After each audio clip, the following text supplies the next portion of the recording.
పోయిన 5 సంవత్సరాలు నేను మర్చిపోదాం అనుకుంటున్నాను కానీ అందరికీ గుర్తుండాల్సిన అవసరం ఉంది.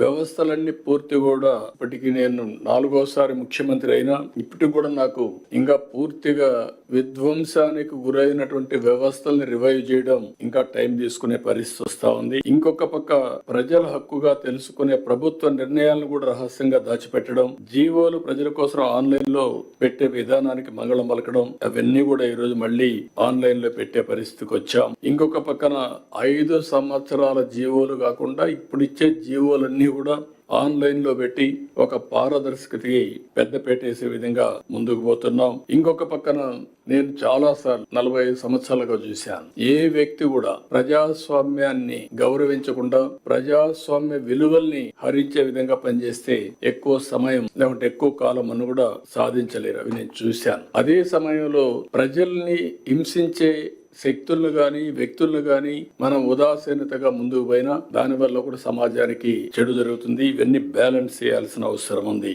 ఒకటే నేను మేమందరూ కూడా విజ్ఞప్తి చేస్తున్నా, ప్రజలందరికీ విజ్ఞప్తి చేస్తున్నా, ప్రజాస్వామ్యాన్ని విశ్వసిద్దాం, రాజ్యాంగాన్ని గౌరవిద్దాం, పూజిద్దాం. ఏ విధైతే ఎవ్వరు కూడా అహంకారంగా మనము లేకుండా అంబేద్కర్ గారు ఆ రోజు ఏదైతే చెప్పారో అలాంటి స్ఫూర్తిని గుర్తుపెట్టుకో ముందుకు పోవాల్సిన అవసరం ఉంది. అదే సమయంలో ఈ రోజు ఏదైతే రాజ్యాంగంలో మనకి ఇచ్చినటువంటి హక్కుల్ని ఎక్కడికక్కడ మరొక్కసారి ప్రతి ఒక్కరు కూడా నెమరువేసుకోవడమే కాకుండా మీకు తెలిసినంత వరకు దీన్ని పాటిస్తూ 10 మందిని పాటించే విధంగా చైతన్యవంతులు చేయడం కూడా చాలా అవసరం. ఒక్కొక్కసారి తెలుసో తెలియకుండా బాధ్యత కూడా మిస్ అవుతా ఉంటాం. కానీ రిమైండ్ అనేది కూడా, అందుకనే మీరు చూస్తే నేను రిలీజియన్ కూడా ఎందుకు తీసుకొచ్చానంటే, రిలీజియన్ అనేది ఒక నమ్మకం, రాజ్యాంగం అనేది యథార్థం.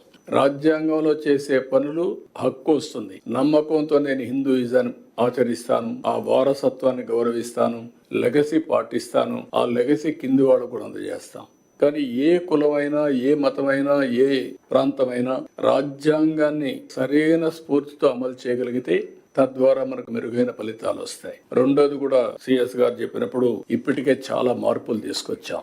ఒక రిటర్న్ కాన్స్టిట్యూషన్ లో మార్పులు ఎప్పటికప్పుడు తీసుకొచ్చాం, కానీ ఆ మార్పులన్నీ మెరుగైన ఫలితాల కోసం తీసుకొచ్చిన మార్పులు కాబట్టి ప్రజలు ఆమోదించే పరిస్థితికి వచ్చారు. ఆ ఫలితాలు గాని దుర్వినియోగం చేసే ఫలితాలు తీసుకొచ్చే సాహసం చేసుంటే మళ్ళీ ఓటు హక్కు ద్వారా వాళ్ళని ఎక్కడికక్కడ నియంత్రణ చేసేవాళ్ళు.